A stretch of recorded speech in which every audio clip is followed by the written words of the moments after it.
আমাদের গ্রামখানি ছবির মতন মাটির তলায় এর ছড়ানো রতন। সুজলা সুফলা শস্য শ্যামলা আমাদের এই বাংলাদেশ।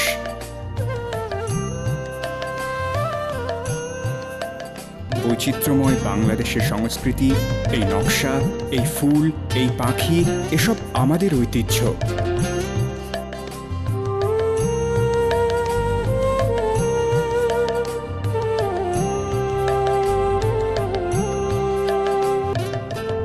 ছায়াশুনিবির ছোট ছোট গ্রামগুলি যার প্রাণকেন্দ্র। মাঠের পর মাঠ, এঁকে বেঁকে চলেছে অসংখ্য নদী, চারিদিকে সবুজ সবুজ গাছপালা। এই অপরূপ দৃশ্যে মন ভরে যায় যেন স্বর্গের থেকেও সুন্দর এই দেশ। গ্রাম বাংলার ইতিহাস, ঐতিহ্য, সংস্কৃতির খবর জানতে দেখতে থাকুন 71 নিউজ টিভি।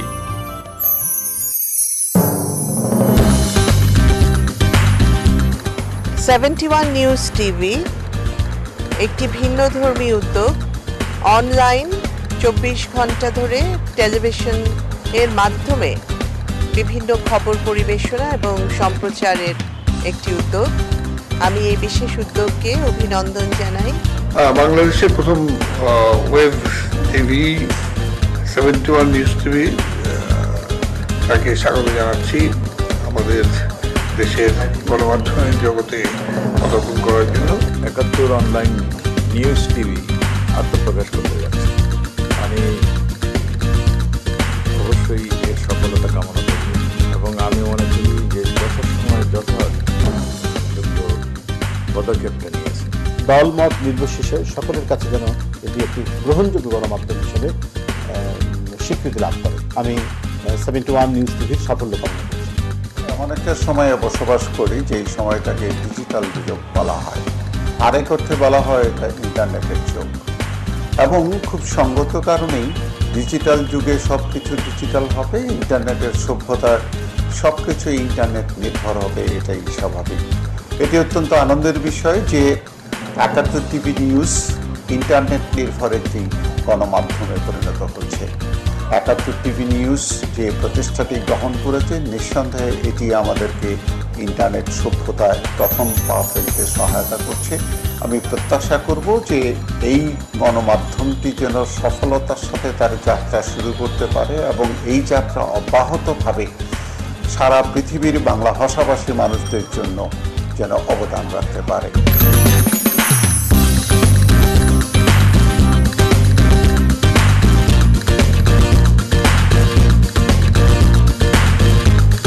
দেশবাসী চায় দেশ এবং দুনিয়ার খবর সবসময় অবগত হতে এবং তাদেরকে সেই সম্পর্কে তথ্য তুলে ধরার জন্য যত বেশি প্রচার মাধ্যম হাজির হয় সেটাই মঙ্গলজনক দেশবাসীর জন্য।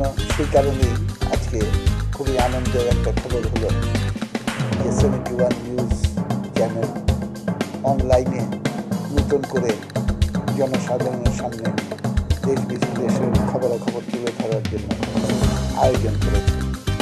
আমি তাদের অগ্রযাত্রার সাফল্য কামনা করি। 71 নিউজ টিভিকে অভিনন্দন। আশা করি সময় উপযোগী সংবাদ পরিবেশন করবেন এবং সংবাদগুলি গণমুখী হবে। আমি রাফাত, বাংলাদেশের প্রথম এইচডি ইন্টারনেট চ্যানেল 71 নিউজ টিভিকে শুভেচ্ছা জানাচ্ছি আমি গানের দলের পক্ষ থেকে। আমি হামিন আহমেদ ফ্রম মাইল। 71 নিউজ টিভিকে যাত্রার শুরুতেই আমার অভিনন্দন। 71 অনলাইন নিউজ টেলিভিশন খুব শীঘ্রই এটি উদ্বোধন হতে যাচ্ছে। আমি এর শুভকামনা করি। 71 নিউজ টিভি নামে একটি অনলাইন চ্যানেল শিবির চালু হচ্ছে। তো আমি আশা করব এই টিভি চ্যানেল আমাদের যে প্রত্যাশা সেটা পূরণ করবে। এই নতুন টিভি চ্যানেলের শুভকামনা করছি।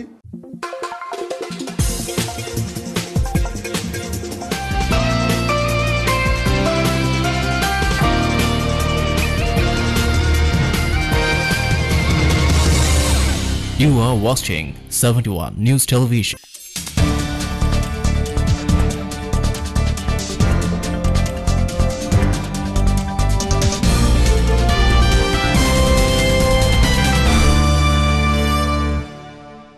অনেক শুভেচ্ছা থাকলো 71 অনলাইন টিভির জন্য এবং আপনারা ভালো থাকবেন। Enjoy 71 online TV. প্রথমেই 71 নিউজ টিভিকে আমার অনেক অনেক অভিনন্দন, অনেক অনেক ভালোবাসা। নতুন একটি অনলাইন টেলিভিশন আনার জন্য উদ্যোক্তাদের অবশ্যই শুভেচ্ছা জানাচ্ছি। আমাদের প্রত্যাশা, আমরা যেহেতু গানের মানুষ, তাই আমরা গানের প্রোগ্রাম খুব বেশি দেখতে চাই, নিরপেক্ষ নিউজগুলো দেখতে চাই, আপডেট খবর দেখতে চাই, ছোটো ছোটো ঘটনাগুলো যেন দেখানো হয়, তাহলে আমরা আমাদের সামাজিক অবস্থার বিষয়ে জানতে পারবো। আজকের এই যুগ একবিংশ শতাব্দী, এটি তথ্য প্রযুক্তিরই যুগ এবং সারা পৃথিবীর যে আজকে গ্লোবাল ভিলেজে রূপান্তরিত হয়েছে তার মূল কারণই এই ডিজিটাল প্রযুক্তি, ইলেকট্রনিক প্রযুক্তি। তো আমি মনে করি 71 নিউজ টেলিভিশন একেবারে সময় উপযোগী একটি সিদ্ধান্ত নিয়ে এগিয়ে আসছে।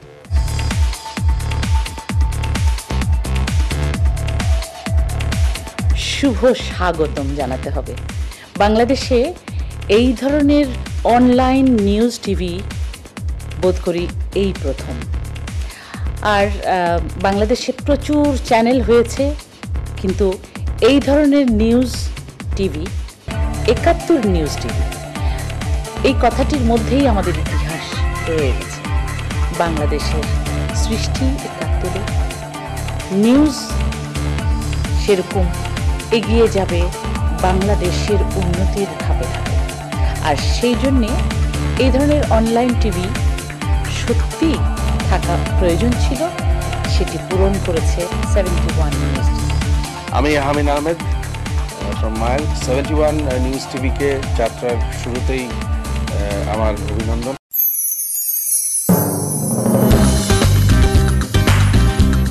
বাংলাদেশ সর্বপ্রথম ইন্টারনেট নিউজ চ্যানেল 71 নিউজ টিভিকে আমার পক্ষ থেকে অনেক অনেক শুভেচ্ছা।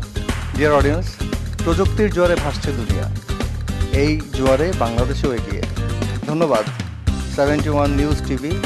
আমি আছি, আপনারাও থাকবেন। আমি জেকে। বাংলাদেশের প্রথম ইন্টারনেট ভিত্তিক চ্যানেল 71 নিউজ চ্যানেলের উত্তরোত্তর সফলতা কামনা করছি। আমি রাফাত। বাংলাদেশের প্রথম এইচডি ইন্টারনেট চ্যানেল 71 নিউজ টিভিকে শুভেচ্ছা জানাচ্ছি আমি গানের দলের পক্ষ থেকে। আমি হামিদ আহমেদ ফ্রম মাইল। 71 নিউজ টিভিকে যাত্রার শুরুতেই আমার অভিনন্দন। 71 অনলাইন নিউজ টেলিভিশন খুব শীঘ্রই এটি উদ্বোধন হতে যাচ্ছে, আমি এর শুভকামনা করি।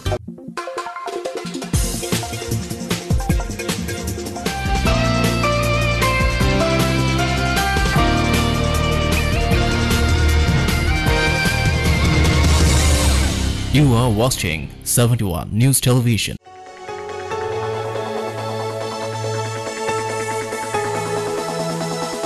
It's wonderful.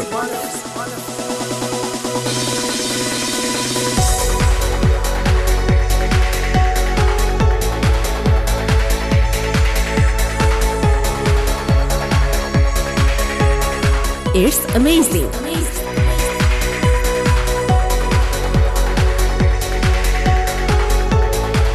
It's awesome.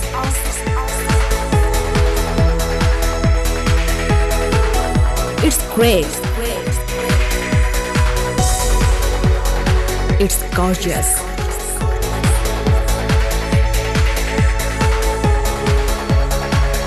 It's unstoppable.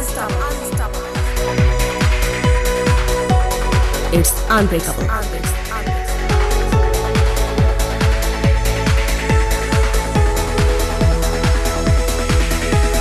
It's true.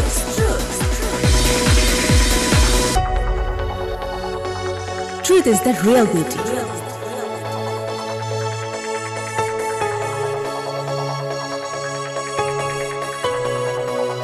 You want to know the truth?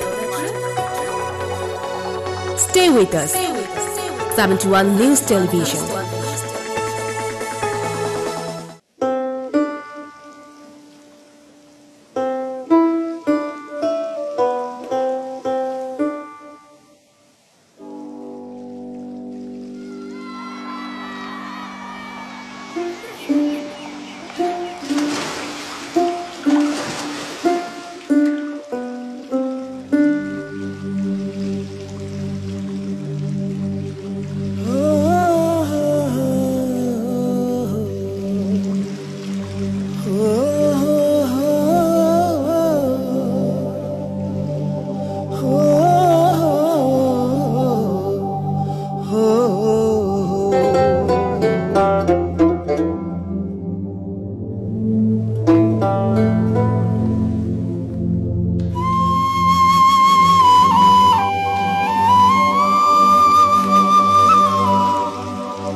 কেন প্রীতি বাড়াইলা রে বন্ধু ছেড়ে যাইবা যদি Come again.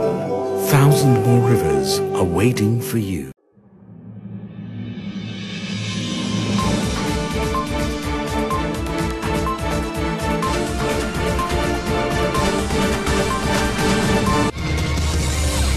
You are watching 71 News Television. দিনাজপুরে ব্যানার ও সাইনবোর্ড লেখা শিল্পীদের চলছে দুর্দিন।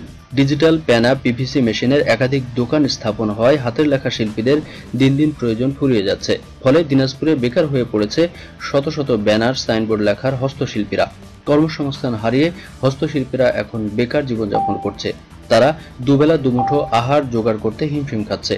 পরিবার পরিজন নিয়ে অর্ধাহারে অনাহারে দিনের পর দিন জীবনযাপন করছে। এ ব্যাপারে প্রশাসনের কোনো নজরদারি নেই। দিনাজপুর শহরের সহ বিভিন্ন উপজেলায় রয়েছে ব্যানার ও সাইনবোর্ড লেখার শিল্পীরা। বিজ্ঞাপন, অফিস আদালতের সাইনবোর্ড কিংবা নির্বাচনী প্রচারণায় হাতে সাইনবোর্ড লিখে হস্তশিল্পীরা জীবন জীবিকা নির্ভর করতেন। কিন্তু বর্তমানে ডিজিটাল পদ্ধতিতে লেখা প্যানা পিভিসি মেশিন স্থাপন হয় হাতে লেখা ব্যানার সাইনবোর্ডের ব্যবসায় ভাটা পড়েছে। ফলে কর্মসংস্থানের অভাবে জেলায় প্রায় 1.5 সহস্রাধিক হস্তশিল্পীরা বেকার হয়ে পড়েছে। অন্যদিকে প্রতিষ্ঠানের মালিকরা কর্মচারীর বেতন, ঘর ভাড়া ও বিদ্যুৎ বিল দিতে পারছে না। অনাহার অর্ধাহারে দিন কাটছে এই সব হস্তশিল্পীদের। যাদের বয়স একটু বেশি তারা অন্য কাজ করতে পারছে না। কম বয়সী যুবকরাও কেউ কেউ পেশা বদল করতে বাধ্য হচ্ছে। তাদের কাছে ডিজিটাল মেশিন কেনার অর্থ নেই। তাই অনেকেই সরকারের স্বল্প সুদে ঋণ দেওয়ার জন্য অনুরোধ করেছেন যেন তারা ডিজিটাল মেশিন কিনতে পারে। আমাদের আগের মতো এখন আর কাজ নেই, বেকার হয়ে আছি। আর দিনাজপুরে ডিজিটাল মেশিন আসার পর থেকে আমরা আরও বেকার হয়ে গেছি। বাংলাদেশে এরকম শত শত ছেলে আছে আমার মতো হয়ে আছে, বেকার হয়ে আছে। ডিজিটাল মেশিন আসার পর থেকে একবারে বেকার হয়ে গেছি আর কি। তো সরকারের প্রতি আমার দৃষ্টি আকর্ষণ বলছি, সরকার যদি আমাদেরকে সুদমুক্ত লোন দেয় তাহলে আমরা হয়তো ডিজিটাল মেশিন আনে আমরা ব্যবসা করে পরিবার পরিজন নিয়ে সুখে শান্তিতে বাস করতে পারি। সরকার যদি আমাদেরকে দেখতো লোন টোন তাহলে আমরা হয়তো মেশিন নেওয়ার চিন্তা ভাবনা বা মেশিন নিতাম। আমরা কর্মী আমরা বেকারত্ব হয়ে গেছি। এই ডিজিটাল আমরা হয়তো নিতে পারতেছি না, লোন টোন বা বিভিন্ন টাকা পাচ্ছি না। এটা যদি আমাদেরকে দেখতো সরকার তাহলে আমরা হয়তো আগাতে আমরা ডিজিটাল মেশিন দোকানদারি কমে গেছে, আমাদের খাওয়া দাওয়া কমে গেছে, বহুত লোক বেকার হয়ে গেছে। হ্যাঁ, আমাদের কাজ হয় না, দোকান ভাড়া দিতে পারি না। ডিজিটাল আমার মতে ডিজিটাল মেশিনটা বন্ধ করে দেওয়া দরকার। আর নাহলে আমাদের একটা মেশিন কিনে দেওয়া হোক, আমরা সবাই মিলে এটাতে করতে পারি। হ্যাঁ, এটা গভর্নমেন্টের কাছে আমাদের একটা অনুরোধ থাকবে বা বিনীত নিবেদন থাকবে, যদি আমাদের প্রতি ওনাদের কোনো রকম সৎ ইচ্ছা থাকে যে এনারা শিল্পী মানুষ, এনাদের কিছু একটা কর্মসংস্থানের জন্য।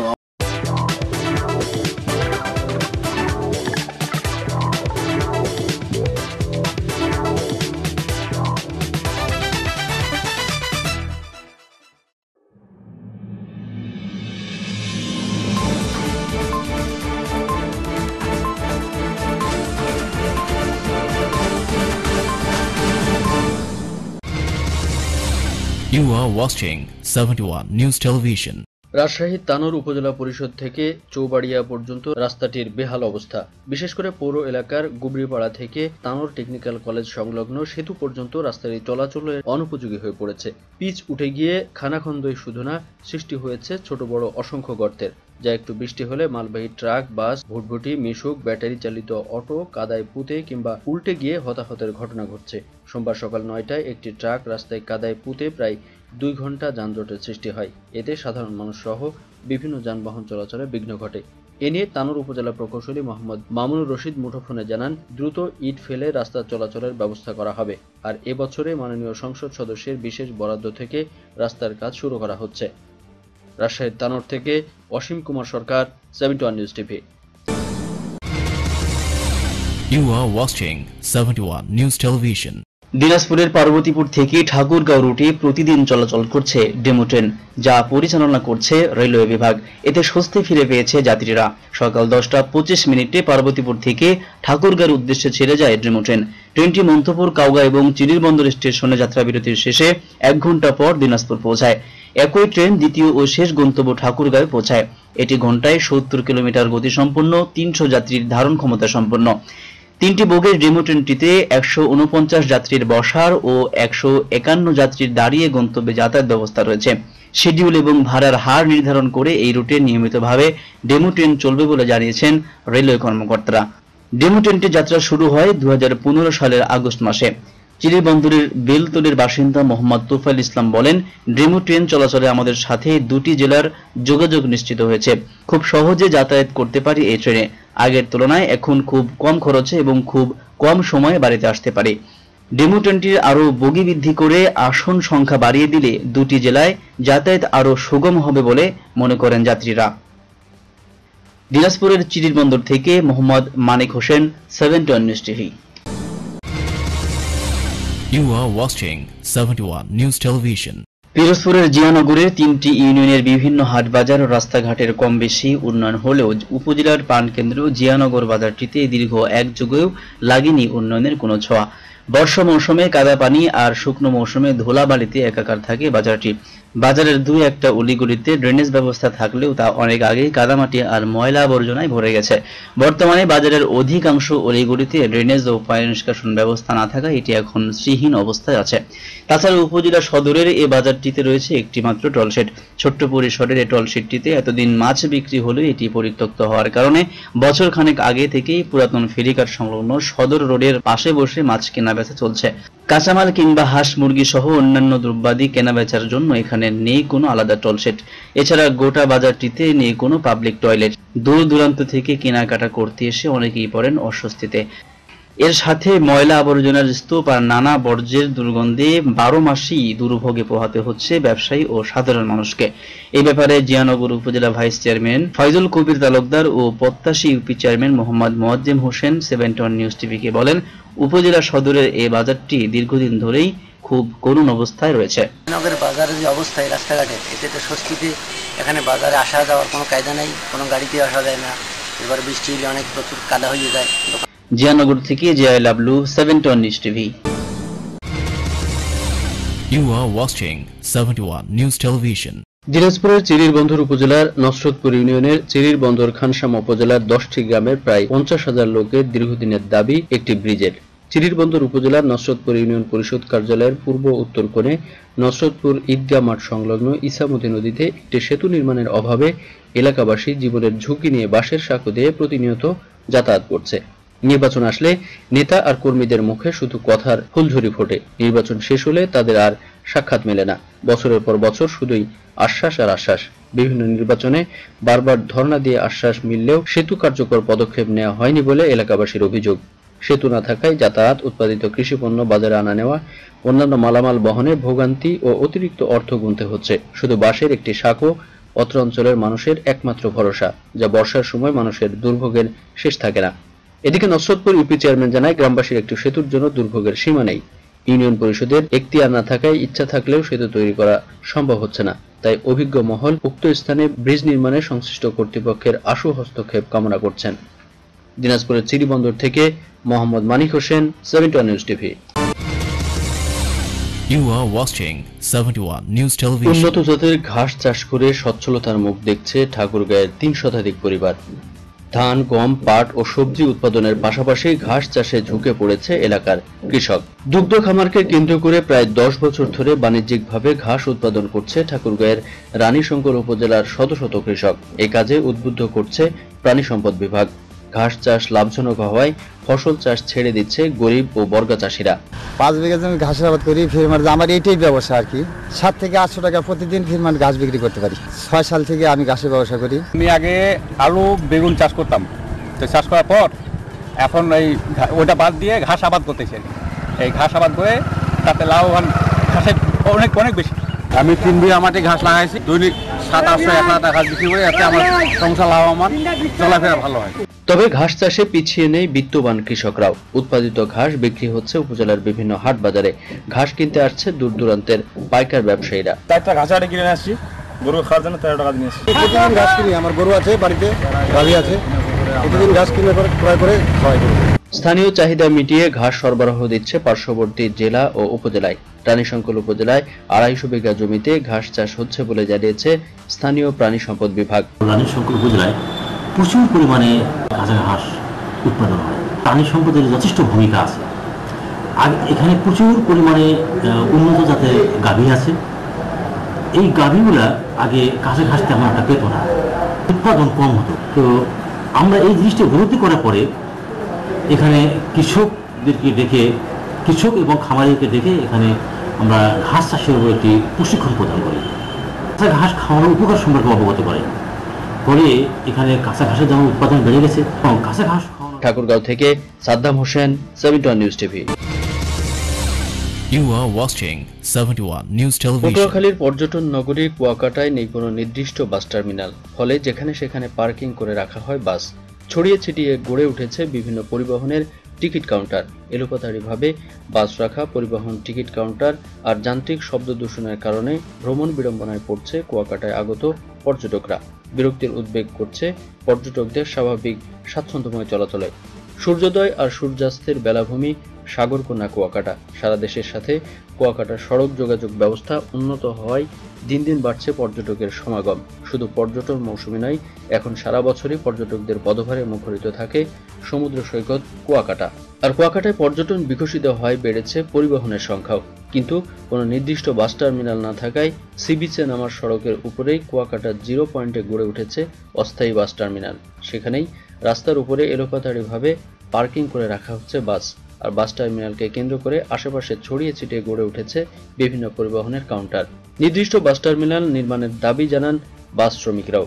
ইতিপূর্বে বেশ কয়েকবার বাস কাউন্টার দখলকে কেন্দ্র করে সংগঠিত সংঘর্ষের ঘটনায় পর্যটকদের মাঝে ছড়িয়ে পড়ে ভীতি ও আতঙ্ক।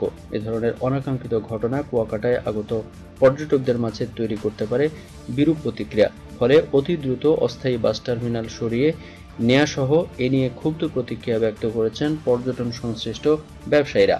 কুয়াকাটা 0 পয়েন্টে যত্রতত্রভাবে গাড়ি রাখার কারণে পর্যটকদের চলাচলে ব্যাঘাত ঘটে। তাই এই মুহূর্তে কুয়াকাটা পৌর শহরের বাইরে এক নির্দিষ্ট স্থানে সুপরিকল্পিত বাস টার্মিনাল দরকার, বললেন কুয়াকাটা পৌরসভার 4 নম্বর ও 7 নম্বর ওয়ার্ডের 2 কাউন্সিলর।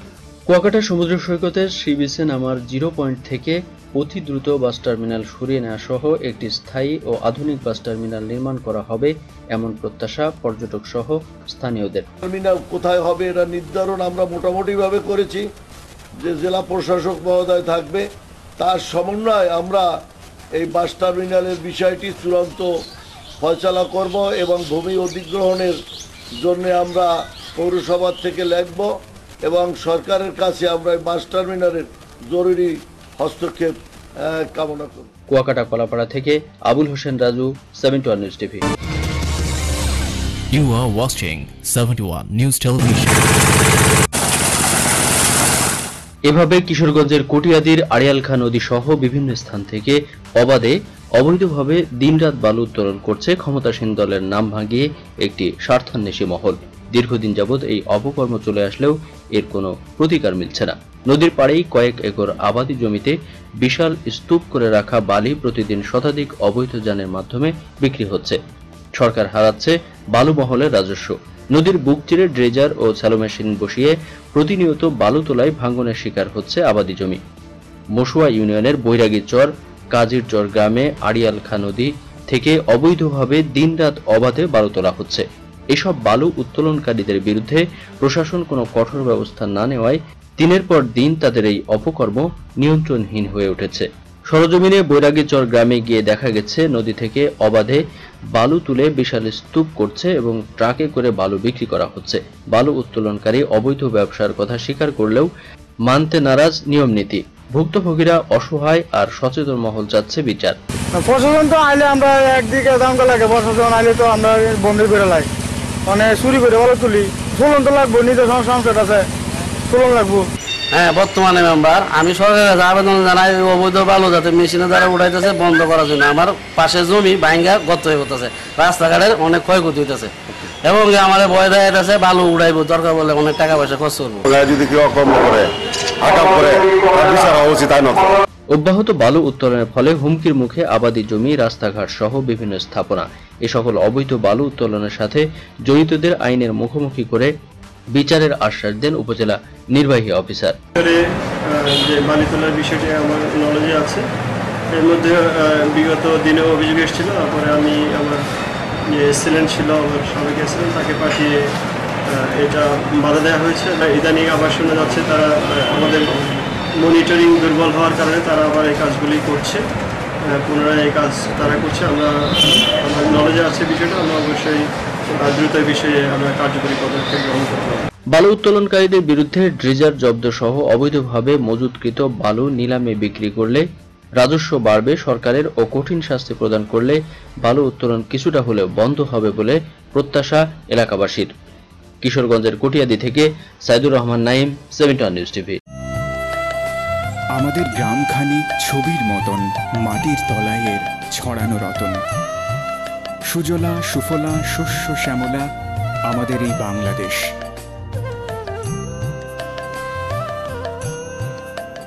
বৈচিত্র্যময় বাংলাদেশের সংস্কৃতি, এই নকশা, এই ফুল, এই পাখি, এসব আমাদের ঐতিহ্য।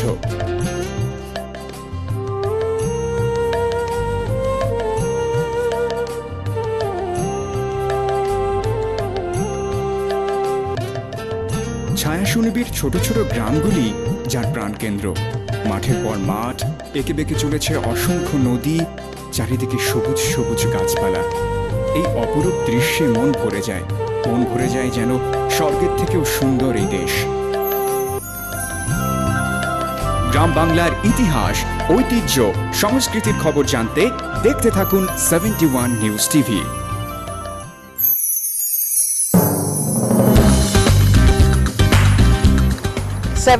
নিউজ টিভি একটি ভিন্নধর্মী উদ্যোগ।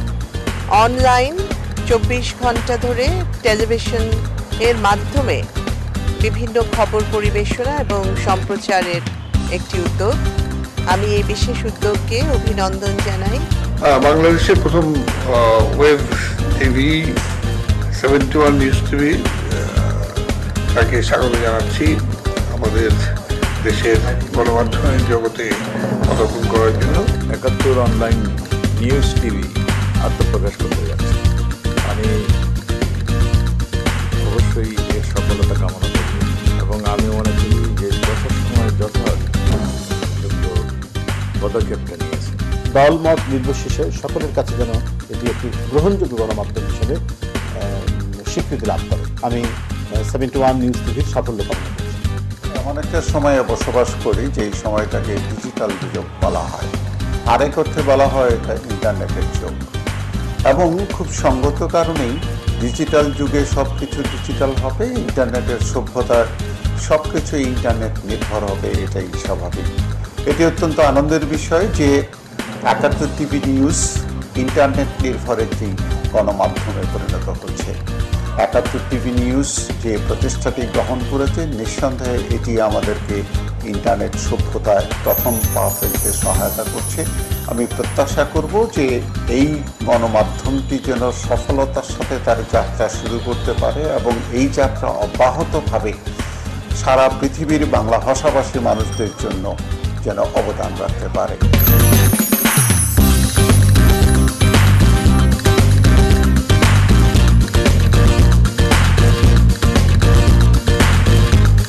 দেশবাসী চায় দেশ এবং দুনিয়ার খবর সবসময় অবগত হতে এবং তাদেরকে সেই সম্পর্কে তথ্য তুলে ধরার জন্য যত বেশি প্রচার মাধ্যম হাজির হয় সেটাই মঙ্গলজনক দেশবাসীর জন্য। সেই কারণেই আজকে খুবই আনন্দের একটা খবর হলো যে 71 নিউজ চ্যানেল অনলাইনে নতুন করে জনসাধারণের সামনে দেশ বিদেশের খবরাখবর তুলে ধরার জন্য আয়োজন করেছে। আমি তাদের অগ্রযাত্রার সাফল্য কামনা করি। 71 নিউজ টিভিকে অভিনন্দন। আশা করি সময় উপযোগী সংবাদ পরিবেশন করবেন এবং সংবাদগুলি গণমুখী হবে। আমি রাফাত, বাংলাদেশের প্রথম এইচডি ইন্টারনেট চ্যানেল 71 নিউজ টিভিকে শুভেচ্ছা জানাচ্ছি আমি গানের দলের পক্ষ থেকে। আমি আহমিন আহমেদ ফ্রম মাইল 71 নিউজ টিভিকে যাত্রার শুরুতেই আমার অভিনন্দন। 71 অনলাইন নিউজ টেলিভিশন খুব শীঘ্রই এটি উদ্বোধন হতে যাচ্ছে, আমি এর শুভকামনা করি। 71 নিউজ টিভি নামে একটি অনলাইন চ্যানেল শীঘ্রই চালু হচ্ছে, তো আমি আশা করব এই টিভি চ্যানেল আমাদের যে প্রত্যাশা সেটা পূরণ করবে।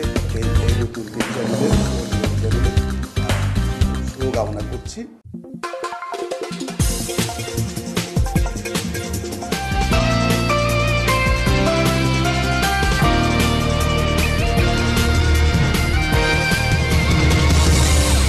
You are watching 71 News Television.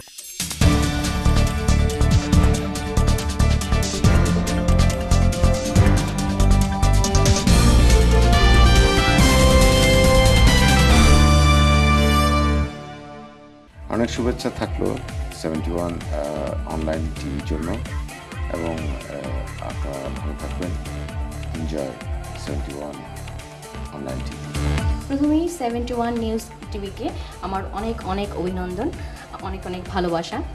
নতুন একটি অনলাইন টেলিভিশন আনার জন্য উদ্যোক্তাদের অবশ্যই শুভেচ্ছা জানাচ্ছি। আমাদের প্রত্যাশা, আমরা যেহেতু গানের মানুষ, তাই আমরা গানের প্রোগ্রাম খুব বেশি দেখতে চাই, নিরপেক্ষ নিউজগুলো দেখতে চাই, আপডেট খবর দেখতে চাই, ছোটো ছোটো ঘটনাগুলো যেন দেখানো হয়, তাহলে আমরা আমাদের সামাজিক অবস্থার বিষয়ে জানতে পারবো।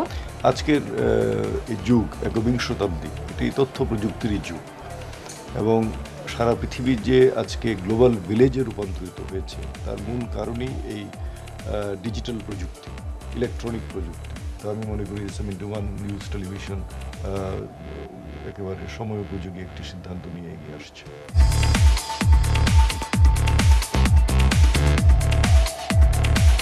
শুভ স্বাগতম জানাতে হবে।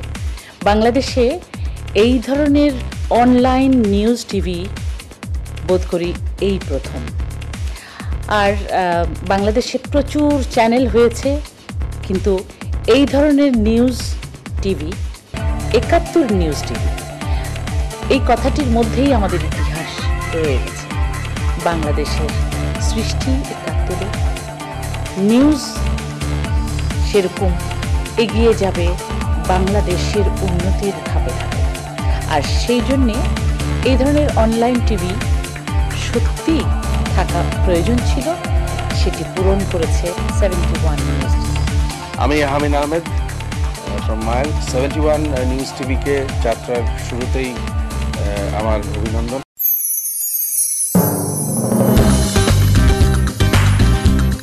বাংলাদেশ সর্বপ্রথম ইন্টারনেট নিউজ চ্যানেল 71 নিউজ টিভিকে আমার পক্ষ থেকে অনেক অনেক শুভেচ্ছা। ডিয়ার অডিয়েন্স, প্রযুক্তির জোয়ারে ভাসছে দুনিয়া, এই জোয়ারে বাংলাদেশেও এগিয়ে। ধন্যবাদ 71 নিউজ টিভি, আমি আছি, আপনারাও থাকবেন।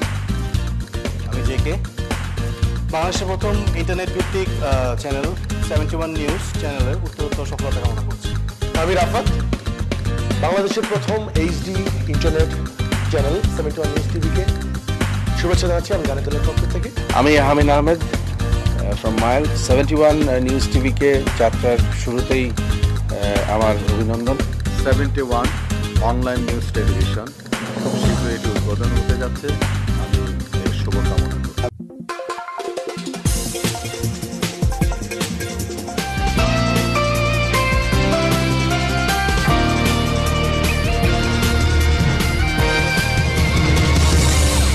You are watching 71 News Television.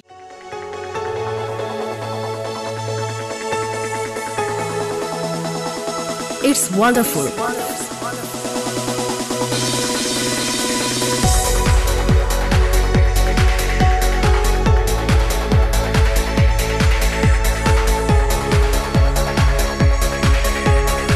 It's amazing.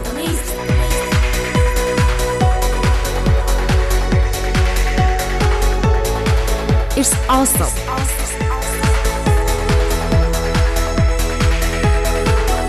It's great. It's gorgeous.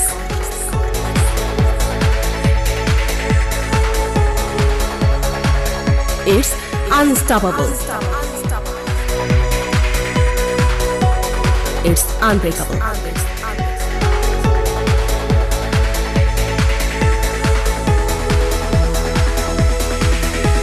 It's truth.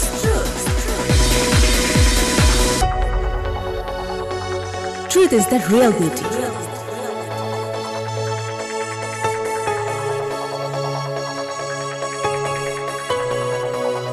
You want to know the truth? Stay with us. 71 News Television.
কেন প্রীতি বাড়াইলা রে বন্ধু ছেড়ে যাইবা যদি Come again.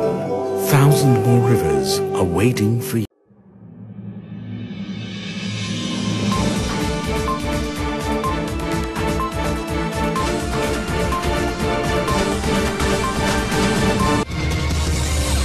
You are watching 71 News Television. রাজবাড়ীর Kalukhali উপজেলার মৃগী সরকারি প্রাথমিক বিদ্যালয়ের অতি ঝুঁকিপূর্ণ ভবনে ও খোলা আকাশের নিচে স্কুলের ক্লাসরুমে মাদুর বিছিয়ে নিচে রোদ বৃষ্টির সাথে যুদ্ধ করে পাঠদান করছে শিক্ষার্থীরা।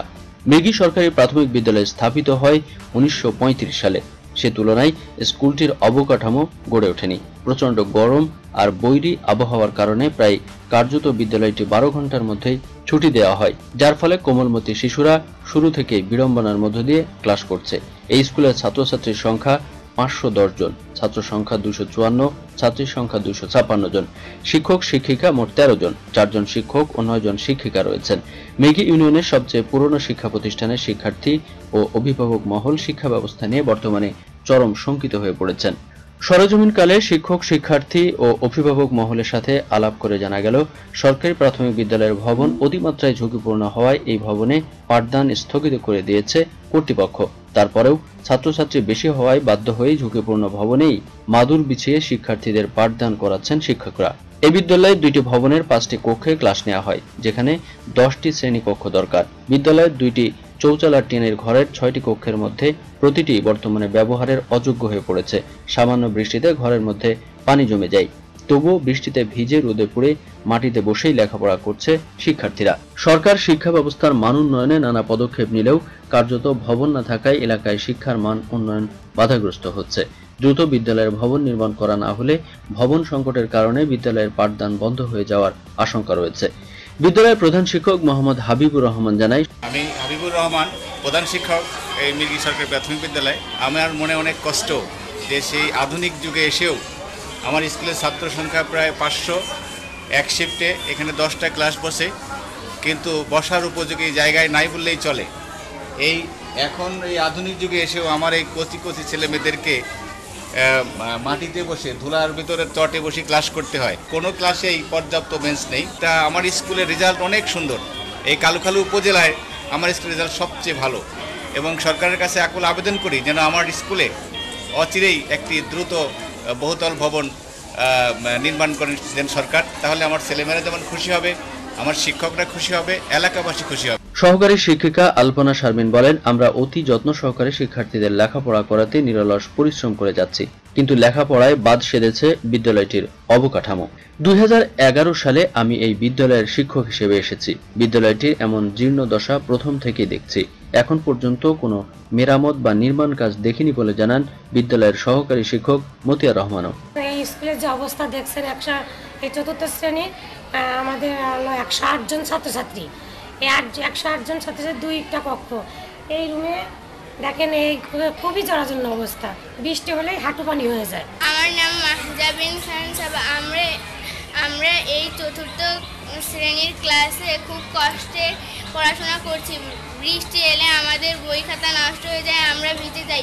রোদে আমাদের জন্য কোনো ব্যবস্থা নেই। রোদে দাবি এই চালের ভিতর, ভাঙা চালের ভিতর খুব বৃষ্টি পড়ে এবং হাঁটু পানি জমে যায়। এজন্য আমাদের সরকারের কাছে দাবি নতুন একটা ভবন করে দেন। শিশুরা জীবনের ঝুঁকি নিয়ে বিদ্যালয়ে লেখাপড়া করছে বলে জানায় অভিভাবক মমতাজ বেগম। এদিকে বিদ্যালয়ের নানা সমস্যার কথা উল্লেখ করে অভিযোগ জানালেন স্কুলের কোমলমতি শিক্ষার্থীরা। জেলা প্রাথমিক শিক্ষা কর্মকর্তা মোহাম্মদ তৌহিদুল ইসলামের সাথে কথা বললে তিনি জানান, এই বিদ্যালয়ে অচিরে একটি নতুন ভবন নির্মাণের জন্য প্রকল্প করে মন্ত্রণালয়ে অনলাইনের মাধ্যমে চিঠি প্রেরণ করা হয়েছে। আমরা পরিকল্পনা উন্নয়ন বিভাগে PPS এর মাধ্যমে এই বিদ্যালয়ের তথ্য ইন্টারনেটে প্রেরণ করেছি। এছাড়া চলতি বছরে গত 2 জুন 4টি বিদ্যালয়ের অগ্রাধিকার প্রেরণ করা হয়েছে। এর মধ্যে মৃগী সরকারি প্রাথমিক বিদ্যালয়টি রয়েছে। আশা করি অচিরেই বিদ্যালয়টিতে নতুন ভবন নির্মাণ হবে। মৃগী সরকারি প্রাথমিক বিদ্যালয়ের গভর্নর বডি পরিচালনা পরিষদের সভাপতি। আমি এই স্কুলের একজন ছাত্র ছিলাম। 1935 সালে এই স্কুলটির জন্ম হয়েছে। জন্মলগ্ন থেকেই এই স্কুলের অবকাঠামো, ঘর দরজা খুবই খারাপ, যা বলার মতো না। অথচ মৃগী স্কুলের সেরা স্কুল, বারবার এই স্কুলের ফলাফল খুব ভালো। এই স্কুলের শিক্ষার মান ভালো, কিন্তু পরিবেশ খুব খারাপ। ছেলেমেয়েরা যেভাবে জীবনের ঝুঁকি নিয়ে পাঠদান করে এবং শিক্ষকরা পাঠদান দেয়, যে কোনো মুহূর্তে ঘরের উপরে টিনের চাল বা কাঠখুঁটি ভেঙে যে কোনো শিশুদের প্রাণহানির আশঙ্কা দেখা যায়। আমাদের মাননীয় প্রধানমন্ত্রী ডিজিটাল বাংলাদেশ গড়ার যে অঙ্গীকার প্রত্যয় ব্যক্ত করেছেন, এবং আমি মনে করি যে ডিজিটাল যে বাংলাদেশ হচ্ছে, কিন্তু আজকের আমার স্কুলের যে প্রেক্ষাপট, তাতে মনে হয় যেন এখানে একটা বিরূপ মনোভাব সৃষ্টি হয়েছে। আমি ডিজিটাল বাংলাদেশের সাথে গড়ার সাথে একমত। আমি মাননীয় প্রধানমন্ত্রীর কাছে আমি দাবি করি যাতে দ্রুত এই বিদ্যালয়ের অবকাঠামো নির্মাণে পদক্ষেপ নিয়ে এই অঞ্চলের কোমলমতি শিক্ষার্থীদের পড়াশোনার পরিবেশ উন্নয়নে যথাযথ ব্যবস্থা নেবে প্রশাসন, এমন প্রত্যাশা এলাকাবাসীর।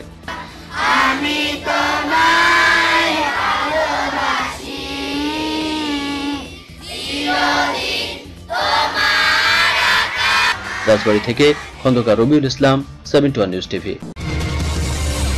You are watching 71 News Television. বরিশালের বাকেরগঞ্জ উপজেলার কলসকাঠি বাজারের আয়রন ব্রিজটি বালু বোঝাই একটি নৌযানের ধাক্কায় ভেঙে দ্বিখণ্ডিত হয়ে গেছে। এর ফলে বেশ কয়েকটি ইউনিয়নের মানুষের সাথে কলসকাঠি ও উপজেলা সদরের যোগাযোগ বিচ্ছিন্ন হয়েছে। শুক্রবার সকাল 10টায় সোনারতরী নামে বালুবাহী জাহাজটি ব্রিজটিকে ধাক্কা দিলে মাঝখান থেকে ভেঙে পড়ে যায়। স্থানীয় বাসিন্দারা জানায়, এই ব্রিজ দিয়ে প্রতিদিন স্কুল, কলেজ ও মাদ্রাসার ছাত্রছাত্রী সহ প্রায় 20,000 লোক পারাপার করে। বর্তমানে নলুয়া, ঠাকুরকাঠি, লক্ষ্মীপাশা, কবাই, কোচনগর ও দুধল গ্রামের সাথে কলসকাঠি বাজারে সরাসরি যোগাযোগ বিচ্ছিন্ন রয়েছে। তবে বিকল্প পারাপারের জন্য ইউনিয়নের চেয়ারম্যান মোহাম্মদ আব্দুর রাজ্জাক তালুকদার মনু দুটি খেয়া নৌকার ব্যবস্থা করেছেন। নারী, শিশু, বৃদ্ধ ও রোগীদের চরম ঝুঁকি নিয়ে ওই খেয়া পাড়িতে দুর্ভোগ পোহাতে হচ্ছে। জনপ্রতিনিধি ও স্থানীয়দের দাবি, অতি দ্রুত সংশ্লিষ্ট কর্তৃপক্ষ ব্রিজটি নির্মাণের ব্যবস্থা করে দুর্ভোগের অবসান ঘটাবেন, এমনটাই প্রত্যাশা তাদের। এই ব্রিজটি অতি সত্বর মেরামত করা দরকার। এখন পর্যন্ত আমাদের কোনো সংযোগ হয়নি, তাই আমরা সবাই আশা করি যাতে তাড়াতাড়ি এই সংযোগটি হয়। জনগণের সুবিধার্থে সে ব্যক্তিগতভাবে এই লোকজন পারাপারের জন্য সে তাৎক্ষণিক ব্যবস্থা নিয়েছে এবং ফ্রি ট্রলার দিয়েছে জনগণের পারাপারের। বাকেরগঞ্জ থেকে SM Palash, 71 news TV. You are watching 71 News Television. Bagerhat জেলা সদর থেকে প্রায় 4 কিলোমিটার দক্ষিণ পশ্চিমে অবস্থিত হযরত খানজাহান রহমতুল্লাহ আলাইয়ের মাজার শরীফ। 60 গম্বুজ মসজিদ সহ এই অঞ্চলের প্রতিষ্ঠাতা হযরত খানজাহান রহমতুল্লাহ আলাই ছিলেন একজন মুসলিম ধর্মপ্রচারক এবং তৎকালীন স্থানীয় শাসক। এখানে অবস্থিত খানজাহান আলীর মাজার ও 60 গম্বুজ মসজিদটি এই অঞ্চলের ইতিহাস ঐতিহ্যের সাথে ব্যাপকভাবে প্রচারিত। মাজারটি খানজাহান আলীর মাজার নামে পরিচিত হলেও ইমারতটির ভিতরে অবস্থিত ফলকটিতে খানুল আজম উলুগ খান-ই জাহান পদবীর উল্লেখ রয়েছে, কিন্তু এই পদবীর সাথে জড়িত ব্যক্তির নাম উল্লেখ নেই। পদবীটি একটি অংশে খান-ই জাহান উল্লেখ থাকায় এর সাথে আলী যোগ করে খানজাহান আলী হিসেবেই পরিচিত হয়ে উঠেছে। চতুষ্কোণ বিশিষ্ট বর্গাকার মাজার শরীফের বাহিরের মাপ 46 ফুট, সমতল হতে গম্বুজের উপরিভাগ পর্যন্ত মাজার ভবনের উচ্চতা আনুমানিক 47 ফুট। খানজাহান রহমতুল্লাহ আলাইয়ের নির্মিত মসজিদগুলোর ন্যায় তার মাজারের ভবনের 4টি গোলাকার বুরুজ ও স্তম্ভ রয়েছে। মাজার ভবনের ভিতরে ধূসর বর্ণের পাথর দ্বারা আবৃত করা হয়েছে কবরটি।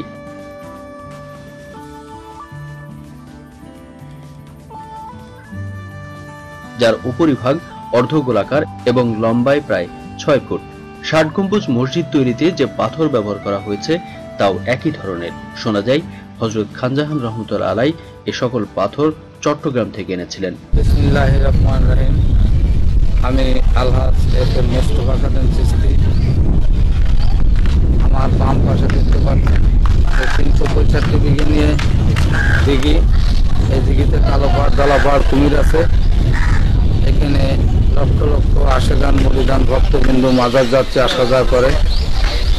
বাৎসরিক দরবারে 2425 অগ্রাণ ওরস মাহফিল হয় এবং এই দরবারে সকলকে আসার জন্য আমন্ত্রণ জানানো হলো আমার দরবারের পক্ষ থেকে। মাজার ভবনের দক্ষিণ, পূর্ব ও পশ্চিম দেওয়ালে 3টি দরজা।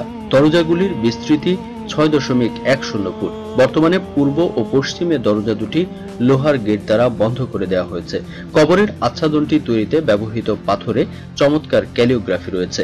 এখানে আরবি ও ফার্সি ভাষায় কালিমা, মহান আল্লাহর 99 নাম, খোলাফায়ে রাশিদিনের নাম, কুরআন শরীফের আয়াত, ফার্সি কবিতা এবং খানজাহানের উপদেশাবলী সহ মৃত্যু ও দাফনের তারিখ অন্তর্ভুক্ত রয়েছে। দেশ বিদেশের অগণিত দর্শনার্থীর ভিড়ে সারা বছরই মুখরিত থাকে মাজার প্রাঙ্গণ। ইতিহাস আর ঐতিহ্যের নিদর্শন এই স্থাপত্য দেখতে ছুটে আসে তারা। আমি মোহাম্মদ নওশাদ আলী, আলফাডাঙ্গা বাড়ি, ফরিদপুর জেলা। আমরা এখানে আসছি, আমাদের মানতি ছিল ছোট বাবুর, তাকে নিয়ে দেখার জন্য আমরা সবাই, আমাদের পরিবারের সবাইকে নিয়ে আমরা এখানে আসছি। আমরা এখানে আসছি এই পীরের জায়গায়, খানজাহানের মাজারে পীরের জায়গায় আসছি। এখানে এই নাতিনটা নিয়ে আসছি, ভালো থাকবে, সুস্থ থাকবে, এর জন্য আসছি। হযরত খানজাহান রহমতুল্লাহ আলাইয়ের মাজারের প্রথম দরজা দিয়ে ঢুকেই তার পায়ের কাছে সুন্দর গেলাফে আবৃত শিলালিপিতে লেখা আছে তার মৃত্যুর তারিখ। শিলালিপি অনুযায়ী 26শে জিলহজ 863 হিজরি তারিখে ইন্তেকাল করেন এবং 27শে জিলহজ 24 থেকে 25 অক্টোবর 1459 খ্রিস্টাব্দ তাকে সমাধিস্থ করা হয়। খানজাহান রহমতুল্লাহ আলাইয়ের সমাধির পশ্চিম দিকে অর্থাৎ পশ্চিম দরজার সামনে মাজার ভবনের বাইরে রয়েছে পীর আলী মোহাম্মদ তাহেরের সমাধি। পীর আলী মোহাম্মদ তাহের ছিলেন খানজাহানের উজির অর্থাৎ খলিফাতাবাদের প্রধানমন্ত্রী। তার কবরটিও খানজাহান আলীর ন্যায় ধূসর বর্ণের পাথর দ্বারা আবৃত করা হয়েছে। ৬০ গম্বুজ মসজিদের দরবার গৃহে এশার নামাজরত অবস্থায় ৯০ বছর বয়সে তিনি মৃত্যুবরণ করেন বলে জানা যায়। বাগেরহাট থেকে তানভীর সোহেল, 71 নিউজ টিভি। আমাদের গ্রামখানি ছবির মতন মাটির তলায়ের ছড়ানো রতন। সুজলা সুফলা শস্য শ্যামলা আমাদের এই বাংলাদেশ।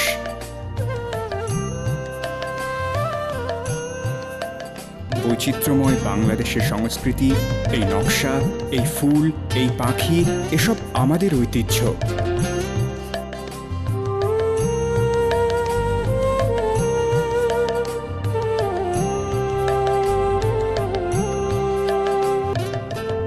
ছায়া সুনিবিড় ছোট ছোট গ্রামগুলি যার প্রাণকেন্দ্র।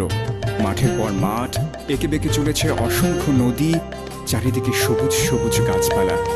এই অপরূপ দৃশ্যে মন ভরে যায় যেন স্বর্গের থেকেও সুন্দর এই দেশ। গ্রাম বাংলার ইতিহাস, ঐতিহ্য, সংস্কৃতির খবর জানতে দেখতে থাকুন 71 news TV.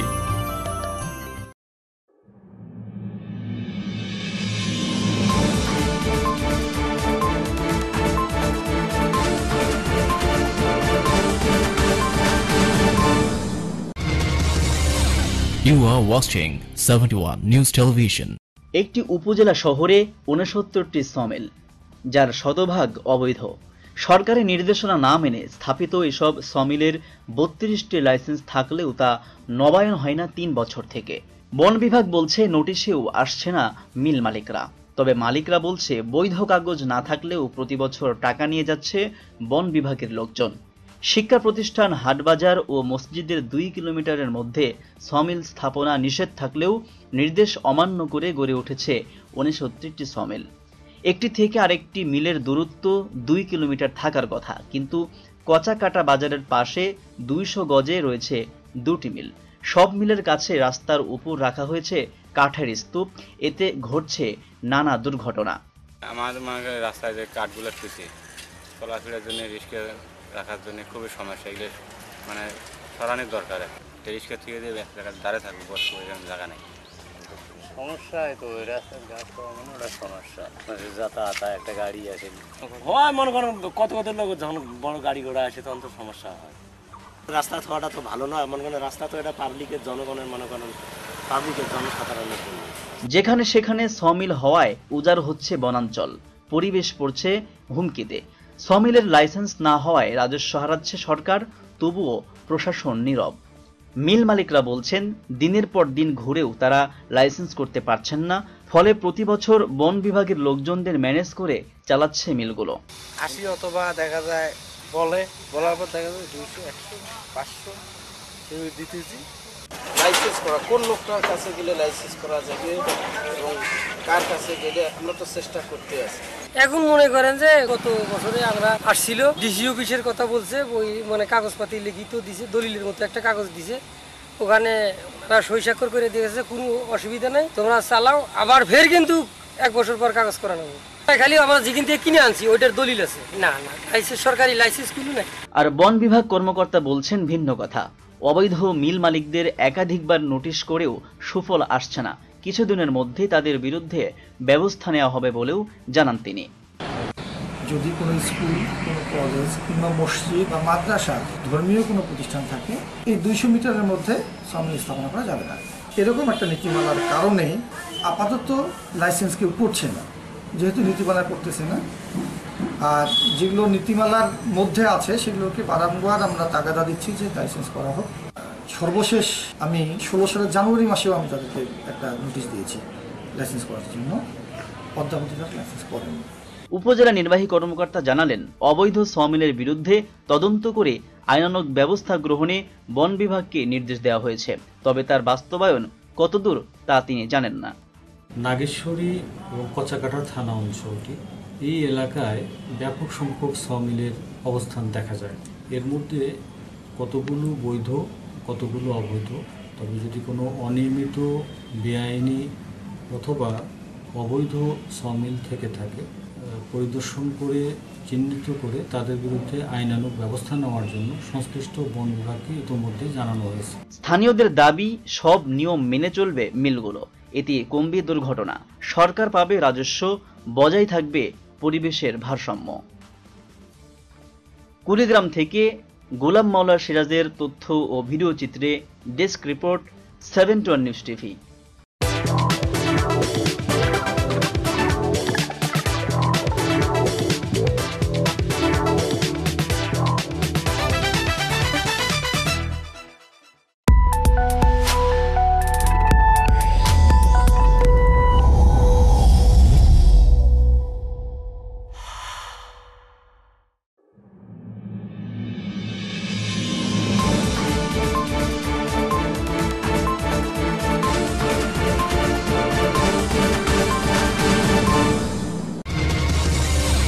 You are watching 71 News Television.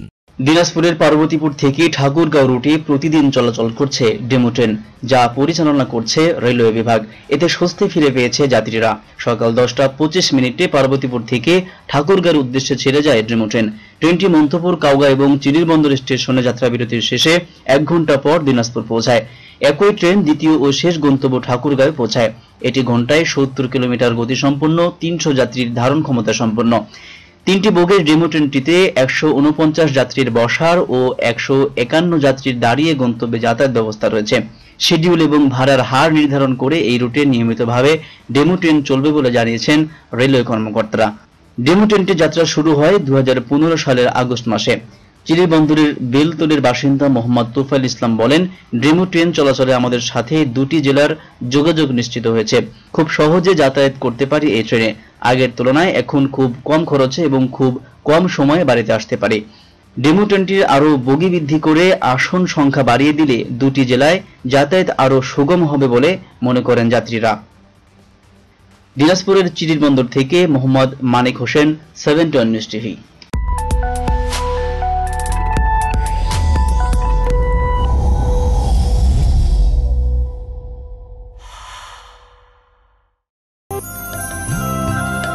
গ্রাম বাংলার ইতিহাস, ঐতিহ্য, সংস্কৃতির খবর জানতে দেখতে থাকুন 71 নিউজ টিভি।